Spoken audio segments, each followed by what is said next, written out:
بسم الله الرحمن الرحیم. دوستای عزیز، امیدوارم در هر کجا هستین جور و صحتمند سر حال باشین. امروز یک ویدیوی آموزشی دیگه در خدمتتون میخوایم براتون یاد بدیم که چطور شما یک راوتر مایکروتیک برشون اینترنت فعال بکنین و چرخ مدیریت بکنین. ما براتون نشان میدیم. لطفاً ببینید و لایک، کامنت یادتون نره، سابسکرایب بکنید. دوستای عزیز تشکر.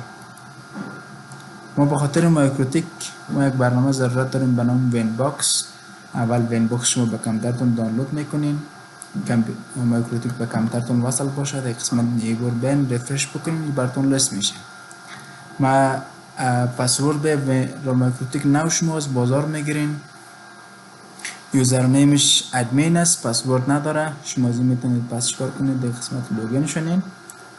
ما در قسمت آمدیم. این راوتر فعلا قبل وصل شده، ریست شده، در اینجا آمدیم. حال به لوگین شدیم. خب ما اول میم در قسمت سعی کنیم ما آی پی آدرس باید بدیم. در قسمت آمدیم اینترفیس.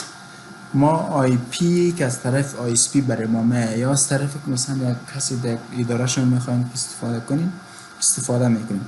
من از قبل آی پی دارم که اینترنت داره 192.168. یک بار از قبل ما میخوایم ببینیم. سعی کنیم در اینجا ما براتون نشان بدیم که یک پسورد سیت میکنیم. 123 پینگ میگیرم 8.8.8. اینترنت فعلا نداره. سعی کنیم در این قسمت برای ما میگن نوت اوت هاست. ما چیکار کنیم؟ باید برای ما اینترنت بیازید و دیگه همکارای ما در اداره یا در جایی که شما میخواین ضرورت دارین استفاده بکنید. این در قسمت آدرس 192.168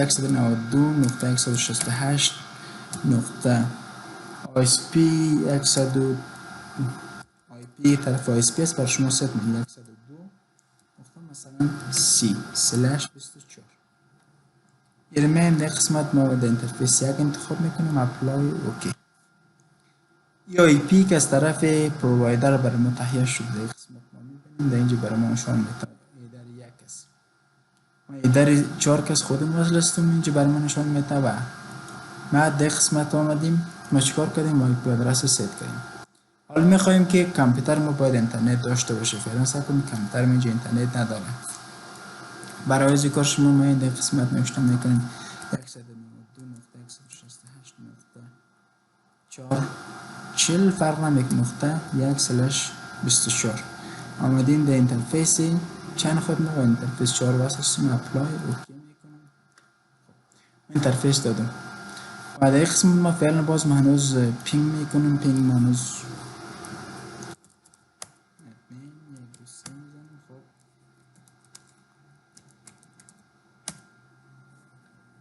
ما اینترنت نگرفتیم. خب باید چیکار کنیم؟ آی پی رو در قسمت ست کردیم. باید بریم در قسمت آی پی و بخش راوت مسیریابی بکنیم. در اینجا آمدین و از قسمت اد میکنین. در قسمت گیتوی شما نوشته میکنین 192 گیتوی که راوتر مقابل میشه. راوتر که شما از میخواین اینترنت بکنین نقطه 168 نقطه 102 نقطه 1 اپلای میکنین. اوکی.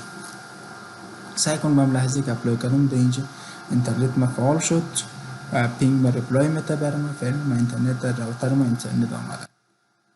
و ایره ما بخوایم چیکار کنیم که ما باید یک کمتر میدونیم. شما هم استاتیک از اینجا آی پی بدونیم. هم میخوایم دی سی پی فعال کنیم. آی پی میرین دی سی پی سرور میرین در قسمت دی سی پی ستاپ و ایدر 4 انتخاب میکنین. نکس میکنین و اینو به صورت دیفالت است 8.8.8 و 4.2.2.2 نکس میکنین. و اینجا هنوز سعی کنین در قسمت کامپیوتر ما اینترنت نگرفتن. کی میتونه برای ما هر کی مثلا مشکل بخوره شما باید چیکار کنین؟ سعی کنین کامپیوتر خونه یک بار ریبوت میکنین. کیبل میکشین دوباره در قسمت سعی کنین برای ما اینجا اینترنت نمیاد.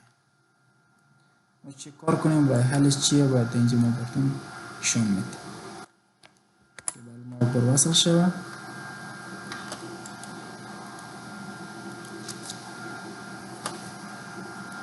خب کیبل ما وصل شد. ما برای این پسورد داده بودم. سعی کنیم آی پی گرفتم ولی این در نتورک وصل هستم اینترنت ندارم، در صورت که راوترم اینترنت داره.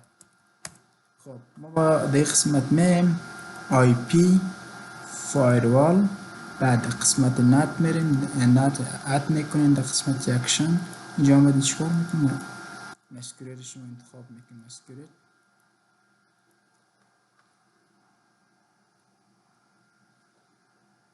سعی کنین کمتر ما اینترنتشون فعال شد.